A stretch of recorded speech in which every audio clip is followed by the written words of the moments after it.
My name is Junie B. Jones. The B stands for Beatrice. Except I don't like Beatrice. I just like B, and that's all.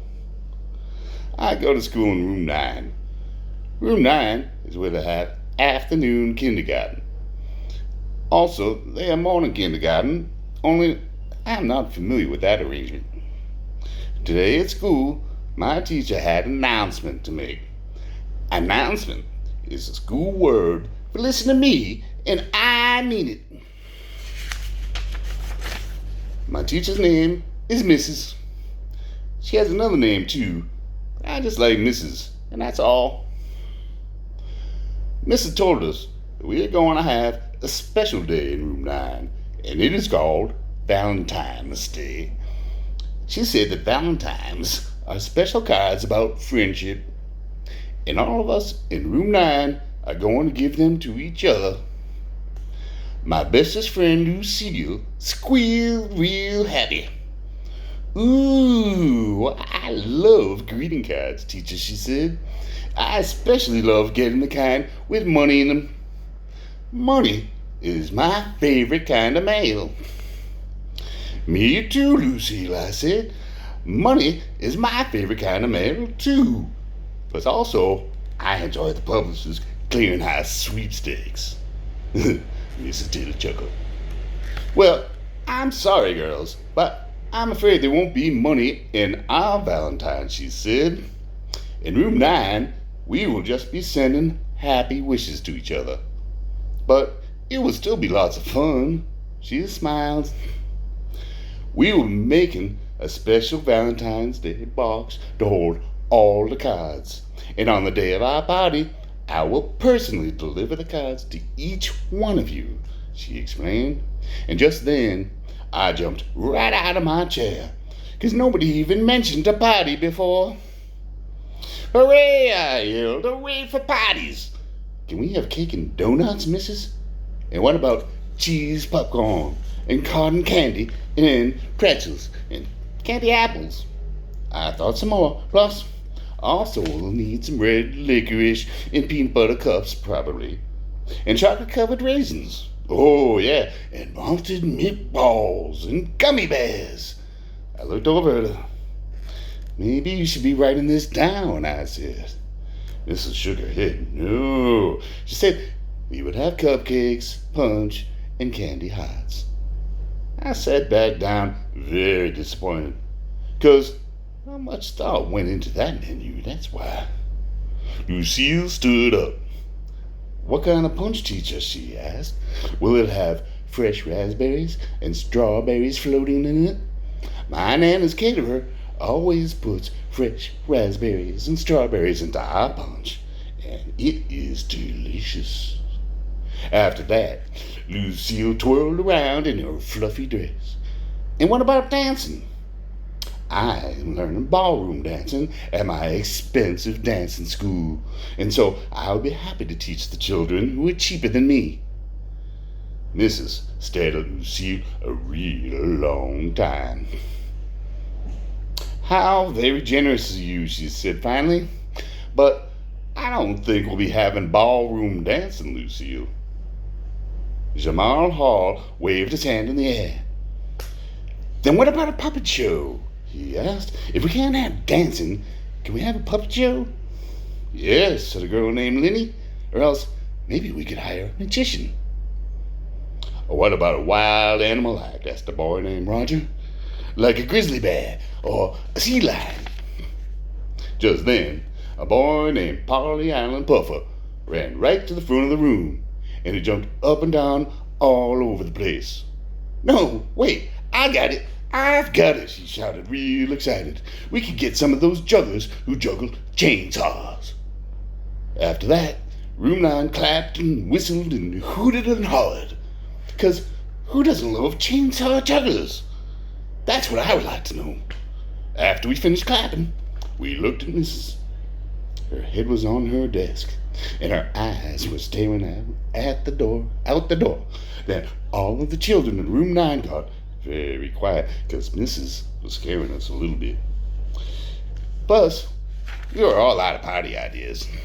The next day, me and my bestest friend named Grace were playing on the playground. And guess what? We saw Mrs. carry a giant box into room 9. It was the box we were going to decorate for Valentine's Day, I think. Wowie, wow, wow. That thing will hold 1,000,000 bajillion Valentine's cards, I said, real thrilled. That Grace did a frown at me. Stop saying Valentime, Junie B, she said. You keep on saying Valentime with an M sound, and you were supposed to say Valentine with an N sound. I did a frown back at her. Who said so, I asked. I said so, said Grace. Didn't you hear my voice? I just got finished telling you it has an N in it. The word is Valentine. I did a huffy breath at that girl. You are not the boss of my words, Grace, I said. This is a freed country. And if I want to say Valentine, I can, and I will not even go to jail. That Grace looked annoyed at me. I didn't say you would go to jail, Junie B, she said. I just wish you would say the word correctly, that's all. Yeah, well, can't always have what we wish for, Grace, I told her. I wish Valentine had an M in it, but it doesn't, does it? After that, me and that Grace made squinty eyes at each other. Plus, also, we crossed our arms and we tapped our angry feet. Only pretty soon, we got tired of that, because fighting with your friends is not that fun. That's how come both of us hugged each other and we said apology. Sorry, Junie B, said Grace. Sorry I tried to be the boss of your words. Sorry, Grace, I said back. Sorry, Valentine doesn't have an M in it. After that, both of us holded hands and we skipped all the way to room 9. That is called the victory skip. And guess what else? After we got to room 9, Mrs. said it was time to decorate the Valentine's box. Everybody quick sat down in the seats. Then we watched Mrs. cover the box with shiny white paper. Plus, also, she cut a mail slot out in the top. After that, all the children got our scissors and we cut out paper hearts to paste onto the sides. I cut mine fastest. Mrs., look, I said. I'm already done cutting my heart. And so I have the fastest scissors in room 9, probably. Just then, a meanie boy named Jim jumped up from his chair. No, you don't. Look over here. I already cut 2 hearts. See? 1, 2. So ha on you, he said. I quick cut another heart. Yeah, well, now I have 2, too. And so you are not the winner anymore, meanie Jim. Jim held up 1 more. 3, he yelled. I just cut number 3, so I'm still 1 ahead of you. I made my scissors go speedy fast. Ha! Now I have 3, too. So there, I said. Jim did a fast snip. 4, I'm up to 4, he said. That's how come I got frustration inside me. Stop it, Jim. Stop cutting so fast, and I mean it. After that, I tried to cut 1 more heart, but my scissors went very much out of control, and my heart turned out like scribble scraps. Darn it. Now look what you made me do. I howled real mad. All of a sudden, a big hand came flying over the top of my head, and I snatched my scissors right off my fingers. I bent my head back to see who it was. It was Mrs. I did a gulp. I was afraid it was you, I said, kind of soft. Then Mrs. went to Jim's table, and she snatched his scissors too. And so me and him had to sit in our chairs for the rest of the day, and we didn't get to decorate the Valentine's box. 'Cause our cutting days were over, that's why. And our pasting days never even got started. The Valentine's box turned out very beautiful. After it was finished, Mrs. passed out a list for us to take home. The list had the names of all the children in room 9. There are 18 children in our class, said Mrs. So that means that everyone needs to bring 18 Valentines. I raised my hand. Do we bring Valentines for ourselves too? I asked her. Well, no, she said. I mean, there's no rule against it, I suppose. But Valentines are really supposed to be given to others. She thought for a second. Oops, I guess that means I made a mistake, doesn't it? She said, since you won't be bringing in cards for yourselves, you'll only need to bring in 17 Valentines. I raised up my hand again. Yeah, only what if we also want to bring a Valentine for you, Mrs. I asked. Mrs. raised up her eyebrows. Well, then you would be back up to 18 again, wouldn't you? She said, 17 plus 1 equals 18. I tapped her on the chin. Yeah, only what if there's people in here who we don't actually like that much? Do we have to bring them a Valentine too? Yes, Junie B, she said, of course you do. Valentine's Day is a day of friendship for everyone. So every single boy and girl in room 9 will bring a card for every other boy and girl. After Mrs. finished explaining, she sat back down at the desk. I zoomed up there and whispered in her ear. Yeah, only I know I have to bring cards to the regular boys and girls, I said real soft. But I don't have to bring cards to the big fat stinky heads, do I? All of a sudden, Mrs. throwed her arms up in the air. Yes, Junie B, yes you do, she said, for the last time. You will bring a card for everyone in room 9, even the big fat stinky heads. Just then, all room 9 looked at her. 'Cause teachers are not supposed to say big fat stinky heads, I think. After that, Mrs. closed her eyes for a real long time. And finally, she stood up very slow. And she went to the sink. And she took aspirin. The next day was Saturday. And it was the funnest Saturday ever. 'Cause Daddy took me to the drugstore. And he bought me beautiful heart antennas for my head. Plus also, he let me pick out my very own box of Valentines. After we got home, Mother helped me pick out the perfect cards for every person in room 9. First, I picked a card for my bestest friend Lucille. It had a lovely princess on the front of it. This one, Mother, I said, I will give Lucille this one, because when she grows up, she's going to marry an expensive prince. And she's going to let me and Grace sweep her castle. Plus, also, we will get to wear her raggedy, used-up gowns. Mother looked at me. Lucille is a regular saint, she said very quiet. I know it, I said. Me and Grace are lucky to have her. After that, I found the perfect card for Grace, too. I had 2 running shoes on the front of it. Mother read me the words. It said, Valentine, you and I make the perfect pair. We do, Mother. Me and that Grace do make the perfect pair, because Grace can beat me at running. And I can beat Grace at lots of other stuff, probably. Only, I haven't actually found anything yet. After that, I picked out special cards for all of the other children in room 9. Every time I picked out a Valentine, Mother crossed the name off the list. Finally, there was only one name left. Jim, said Mother. You still need to pick a card for Jim. I did a big sigh, because I didn't want to give that guy one, of course. I looked all through my box of Valentines. Then, all of a sudden, I saw a card with a funny skunk in the front. That one, I said. I will send Jim that one. Mother shook her head. I don't know, Junie B, she said. A picture of a skunk just doesn't seem very nice. I put it in an envelope. Perfect, I said, because neither is Jim.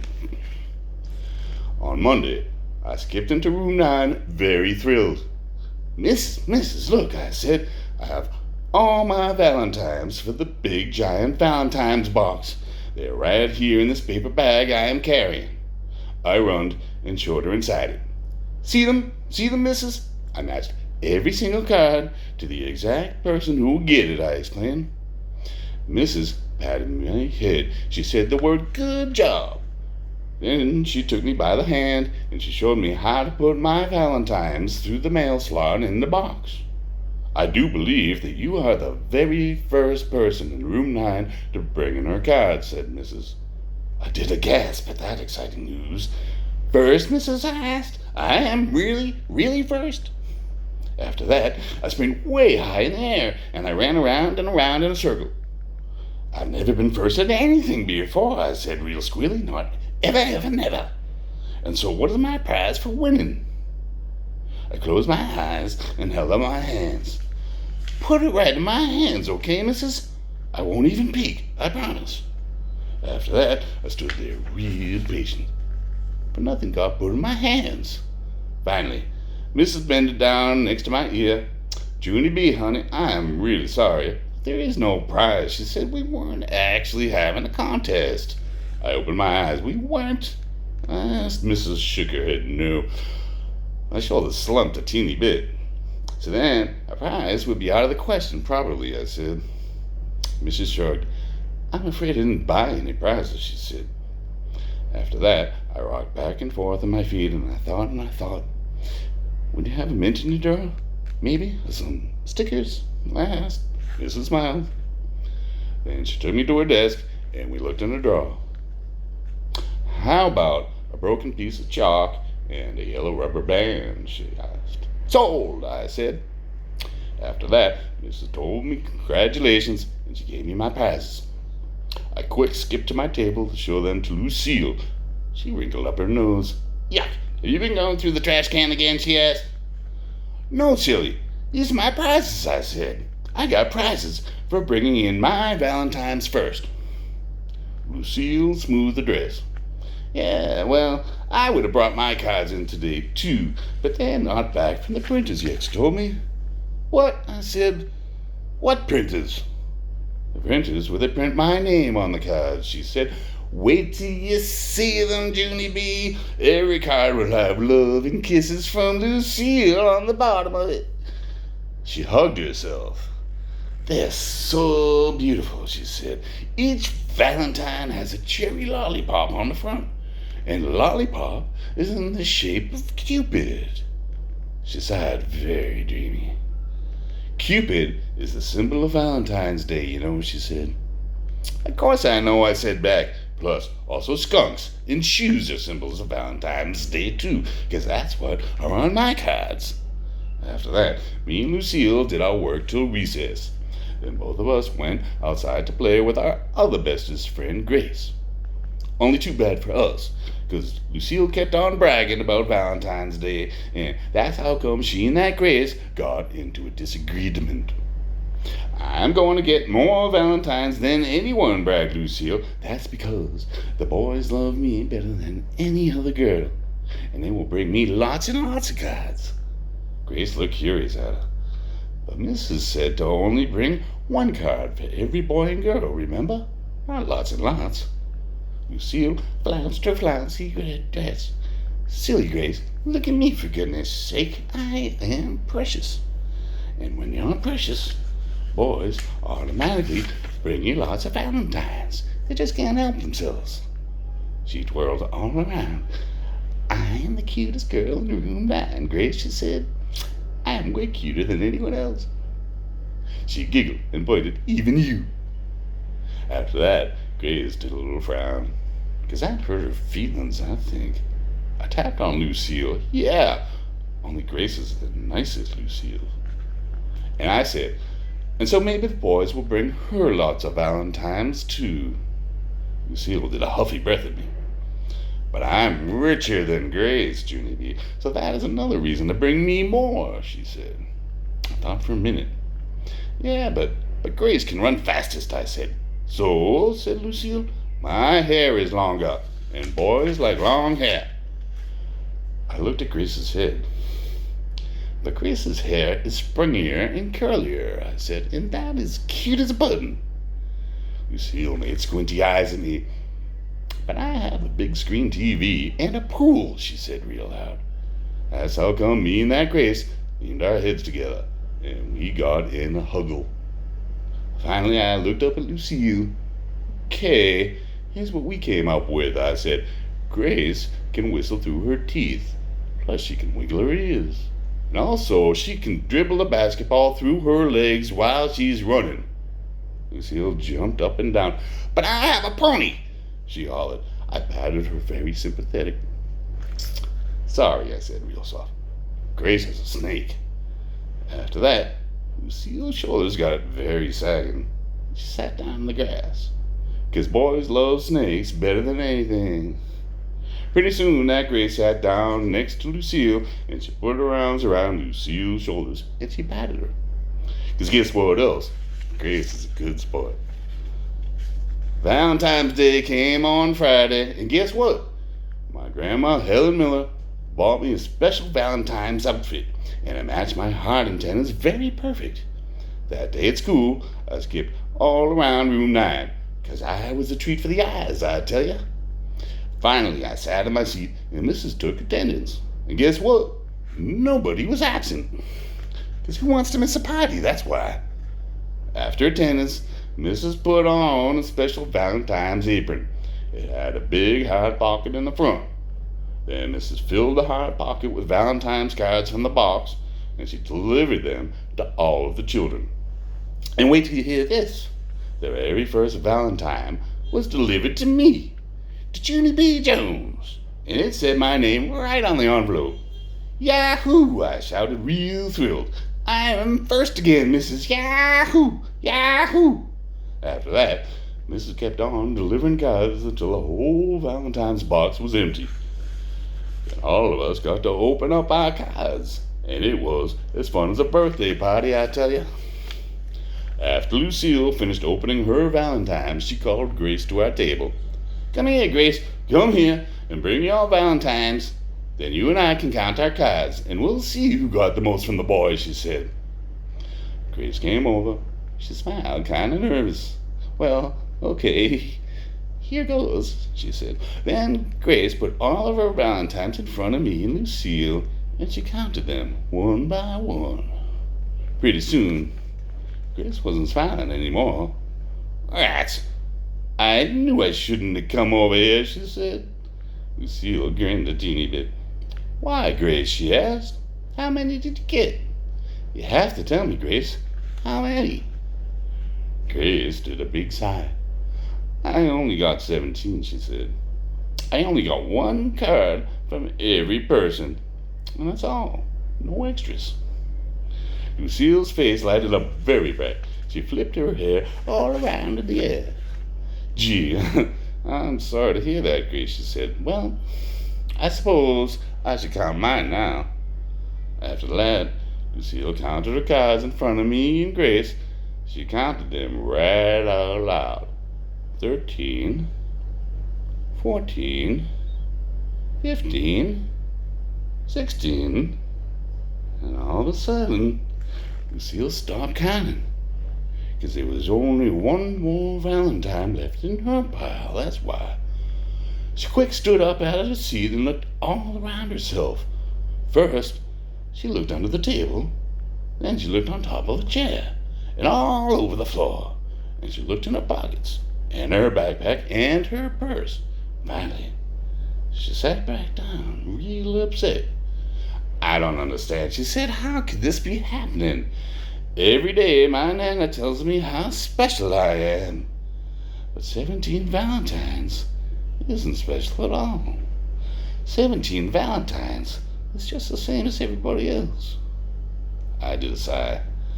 Nanas, I said, you can't believe a word they say. Grace looked cheerier. Count yours, Junie B. Count your Valentines and see if you got 17 like Lucille and me. Of course I got 17, silly Grace. I told her everybody in this whole room got 17. It was the rule, remember? After that, I put all my cards in a pile, and I counted them out loud, just like Lucille. I did a frown. Then I counted them again, and even again. So guess what? Somebody broke the rule, that's what. I sprang up on my chair. All right, people, who didn't send me a Valentine? And do not try to deny it, because I've only got 16 cards in my pile. I pointed my finger at Meanie Jim. Was it you, mister? Huh? Are you the meanie head who didn't send me one? I looked all around. Or maybe it was you, Mr. Pollyanna and Puffer. Or you, Charlotte, who I don't actually know your last name. Are you Roger? Just then, Mrs. swooped me off of my chair. Do not stand on the chair, Junie B, she said, and please don't find about Valentine's. If someone didn't send you a card, it was just a mistake. No one would do something like that on purpose. I'm sure of it. After that, I sat back down in my seat, and I looked at that woman very curious. Because Mrs. is a nice teacher, but sometimes she doesn't understand children at all. I put my head down on my table because I needed to figure out who didn't send me a Valentime. That's why. I think real hard. Then all of a sudden I springed up. Lucille, I think of a plan. I think of how to find that guy. All I have to do is see the names of who signed my Valentines, because whoever is missing is the person who didn't send me one. Lucille looked admiring at me. That's very smart of you, Junie B, she said. You should be on cops. I know it, I said back. My head is as sharp as a tack. After that, I got all of my Valentines in a pile, and me and Lucille looked at the people who signed them. We kept track of their names very good. Only too bad for me, because 7 of my Valentines weren't even signed. Darn it, I said. Now what I'm supposed to do? Just then, I saw Mrs. hurrying to my table again. Junie B, I have some good news for you, she said. Guess what I just found in the bottom of the Valentine's box? I sat up real quick. Because guessing games are my favorites, of course. A meatball, I said. Mrs. did a frown. No, Junie B, why would there be a meatball in the box? Think about it. What have people been putting in the Valentine's box all week? Valentine's cards, I said, real smart. Right, she said. And how many Valentines did you get today? 16, I told her. Yes, she said. You were missing one, weren't you? And so, what do you think I found in the bottom of the box just now? This time I thought my hardest. A meatball, I said. Mrs. rolled her eyes up at the ceiling. Then I looked up there too, but I didn't see anything. Finally, Mrs. pulled a giant envelope from behind her back. No, this, Junie B, she said, this is what I found in the bottom of the box. I found this big envelope, and it's addressed to you. My mouth came open very shocked. Then all of a sudden, I clapped my hands, very thrilled. Hey, wait a second there. Maybe this could be my missing Valentine. Mrs. looked funny at me. Bingo, she said, kind of soft. Yes, I shouted. Bingo, bingo, bingo. After that, I jumped up and down, and I danced all around, because nobody broke the rule after all. And that was very nice of them. After I finished dancing, I opened up the envelope, and it was the beautifulest card I ever saw. It had lace and hearts all over the front, and a purple ribbon was weaved all around the edge. Look, missus, look. It's a mushy, gushy kind. I said, I always wanted one of these things. Who sent it, huh? Read me their name, okay? Who sent it? Mrs. opened up the card and looked at the name. And she laughed out loud. Well, it looks like you've got yourself a fan, she said. She ruffled my hair. This card is signed from your secret admirer. I raised up my eyebrows. Huh? What? Who? Mrs. smiled. A secret admirer is someone who likes you very much, but he's too shy to tell you, she explained. I guess your Valentine's Day turned out pretty good after all, huh? She said. Yes, my Valentine's Day turned out almost perfect, she said. Now all I have to do is figure out who my secret admirer is, and I will be in business. After that, I put my head on my table and I closed my eyes, because I needed to think of another plan, of course. Another plan did not come easy. I thinked for a real long time. Finally, I tapped on my bestest friend, Lucille. Want to help me, Lucille? I asked. Want to help me figure out my secret admirer? Lucille did mad eyes at me. Just because you have a secret admirer doesn't mean you're prettier than me. she said, very annoyed. I looked surprised at her. I never said I was prettier, Lucille. I said, it's just that someone in room 9 loves me better than he loves you. And I keep on wondering who it is. Lucille leaned close to my face. It's a cuckoo head boy, that's who it is, she said. After that, she scooted her chair to the end of the table, and she turned her head away from me. I did a mad breath at that girl. Keep acting like that, and you'll be sweeping your own castle, I said. After that, I looked all around room 9. Guess who I saw? I saw Crybaby William, that's who. Crybaby William sits right behind me, and is the shyest guy I ever even heard of. And so maybe he might be my secret admirer. I spinned around in my chair and waved at him. Hello, shy boy, I said, real cute. William looked nervous at me. What do you want? He said. I wrinkled up my nose very down.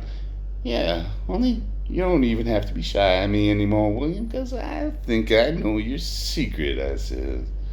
After that, I put my chin on his tail, and I winked my eye at him. Only I'm not actually good at winking, and so I have to say the words. Wink, wink, William. I said, wink, wink, wink. See my eye? See how I was trying to wink at you? William's face started to sweat. Turn around, please, he said. I did a giggle, because that admirer boy was shyer than I thought. You were a silly sausage, William, I said. And I tried to tickle him under his chin, but William swatted my hand away. I tapped my fingers on the table. Okay, well, here's the thing, William. Swatting my hand is not actually that admiring, and so please do not do that again. After that, I tried to tickle his chin again, but this time he ducked under the table. I did a frown. Something did not seem right here. Finally, I bended my head down and I peeked at him. I'm going to take a wild guess here, William. You're not actually my secret admirer, are you? I asked. No, said William. No. After that, I did a big sigh and I turned my chair back to my own table. I looked all around room 9 again, and guess what boy I saw next? I saw Paulie Allen Puffer, that's who. He's always teasing me, and so maybe he is my secret admirer. I zoomed to his table speedy fast. Wink, wink, Paulie Allen Puffer, I said. Wink, wink, wink. What's wrong with your eye? He said. I puckered up my lips and I blowed that guy a kiss. Thank you for the beautiful Valentime, Paul, I said. Paulie Allen Puffer looked strange to me. Paul? Who's Paul? What beautiful Valentine? My Valentine was the one with the oozy slime monster on the front. He said, don't you remember it? Just then I made a face, because I remembered it, of course. I hurried up back to my seat again. That's when I saw a boy named Ham, and Ham hardly even knows me. So he was worth a try, I think. I quick went to his table. Okay, Ham, I'm running out of patience here, so listen very careful. I faced my eyeball at him. Wink, wink, okay? Now, are you my secret admirer or not? And please tell me the truth, or you will be sorry. Ham sticked out his tongue at me, and he put his thumbs in his ears and flapped his hands up and down. All righty, I said. I'm going to take that as a no. After that, I went back to my table and I sat down real frustrated. I put my head in my hands very glum. Because guess what? Finding a secret admirer is not as easy as it sounds. Pretty soon, the bell rang for recess. I hurried over to my friend Grace, because maybe she would help me find my secret admirer. Both of us skipped outside to the playground, and all of a sudden, I stopped real fast, because I accidentally left my beautiful Valentine on the table, and I didn't want anyone to take that lovely thing. Wait, Grace. Wait right here. I will be back in a jiffy, I said. After that, I ran my fastest back to room 9. And guess what? I spied that meanie Jim at my table, and he was picking up my beautiful card. Hey, what do you think you're doing, mister? I yelled real loud. Then I zoomed to my table, zippity quick, and I yanked that card right out of his mitts. After that, I started running to the door, but Meanie Jim sprang in front of me and he held up his hand.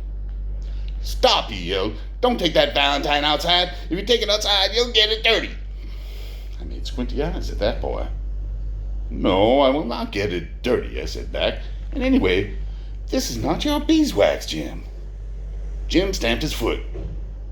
"Yes, it is to my beeswax, Looney B. Jones," he yelled. "That card costed me a whole month's allowance, and I don't want you to get dirt on it." As soon as he said it, he quick put his hands over his mouth. But I already heard his words. I did a gasp. "You, Jim? You were the one who bought this card?" I asked. "Why? How come? Is this some kind of meanie boy joke?" Jim started sputtering a real lot. "Yes, no. I didn't buy that card. It just looks like it cost a lot of money, that's all. And whoever bought it spent his whole allowance, I bet." I kept on staring at that boy, because something smelled like fish here, that's why. "But if you're not the one who gave me that Valentime, then how come you're acting so funny, Jim?" I asked. "And how come your words are sputtery and nervous? How come your face is reddish and blotchish?" Just then, Jim clunked himself in the head. "Darn it! I knew I'd ruin it. I always ruin everything. Now everybody in room 9 will know that I like you, and I want it to stay a secret," he said. All of a sudden, my whole face felt happy. "You like me, Jim? You really, really like me? Because you never acted like you like me. And so since when do you like me? That's what I would like to know." Jim's face got a silly look on it. "I've always liked you," he said real quiet. "I just act like I don't like you, so nobody will know that I like you." I looked confused at him. "But if you like me, how come you always call me names?" I asked. Jim shrugged his shoulders. "Because you call me names," he said. I did a big breath. "Yes, Jim, I know I call you names, but that's because you started it first," I explained. "No, I did not," he said. "You started it first." I shook my head. "No, Jim, you did," I said. "No, Junie B, you did," he said back. "No, you did. No, you did. No, you." All of a sudden, Jim raised his hand in the air and he waved it all around. I called down and, "Jim," I said. "Maybe we both started it, Junie B," he said. "Maybe we both started calling each other names on the very same day." Just then, I started to smile, because that would be fair of us, I think. After that, I skipped around him in a happy circle on account of this was a nice development. I grabbed his hand. "Hey, Jim, let's go tell Mrs. that we're friends. Want to? Because she would get a kick out of this, probably," I said. But all of a sudden, Jim plopped down on the floor and he wouldn't even budge. I stared and stared at the top of his head. "Okay, this doesn't actually seem like that good of a start for us, Jim," I said. He looked up at me. "I know," he said, "but I can't tell the teacher that I like you. I can't tell anyone. If I tell people, it will ruin everything." I wrinkled my eyebrows. "Everything like what?" I said. "Like all my friends will know I like girls, and that will be embarrassing," he said. Plus room 9 won't ever be the same again." I didn't understand. "Why, Jim? Why won't it be the same?" I asked. "Because it will be dull and boring, that's why," he said. "Because if you and I like each other, then I won't tease you anymore. And if I don't tease you, then you won't tease me back. And that means you won't shout silly, funny stuff at me that makes people laugh." He rocked back and forth on his feet, very bashful. "You make room 9 sparky," he said, kind of quiet. After that, he smiled very cute. And he poked my arm with his finger, and he made a sparky sound. "Zzzt," he said. "Zzzt, zzzt." I laughed very loud, and I sparked him right back. "Zzzt, zzzt." And I said, "Guess what?" And me and that silly guy started chasing each other all over room 9, and we kept poking and sparking. And it was the funnest game I ever even heard of. Only too bad for us, because all of a sudden we heard a noise at the door. Oh no, it was Mrs. She caught us in the room. "Hey, what's going on in here?" she said. You two are supposed to be in the playground." Me and Jim stopped very fast. Then Jim looked nervous at me because he was afraid I would tell his secret, I think. All of a sudden, I pointed to him, kind of mad. "It's his fault, missus," I said, "because Jim poked me and made a sparky sound." And then I had to poke him back and make a sparky sound too, only couldn't let that be the end of it. And so pretty soon we were chasing and sparking and chasing and sparking. Only just now you came in the door, and so the chasing and sparking are over apparently. And so we will just be on our way to the playground, I believe. I tapped on her. "Pardon me while I get by," I said, very polite. Mrs. rolled her eyes way back in her head. "Honestly, you two, it's Valentine's Day," she said. "Can't you get along for just one day?" After that, she took us by our hands and she marched us outside. We waited for her to leave. Then he looked at me kind of shy. "You did good," he said. "Thank you for not telling my secret." I smiled at that nice boy. "That's okay. Thank you for my mushy gushy Valentine," I said back. After that, I faced my eyeball at him. "Wink, wink, Jim," I said. "Wink, wink, wink." And guess what? Jim pointed his eyeball right back at me, and he winked very perfect. After that, we run off to play with our friends, or else people might think we liked each other, and that would ruin everything. That is how come I never ever told anybody about Jim's secret, not even my bestest friends, Lucille and Grace. Because me, Jim, is the bestest secret admirer I ever had. And guess what else? Room 9 is still staying sparky. Zzzt.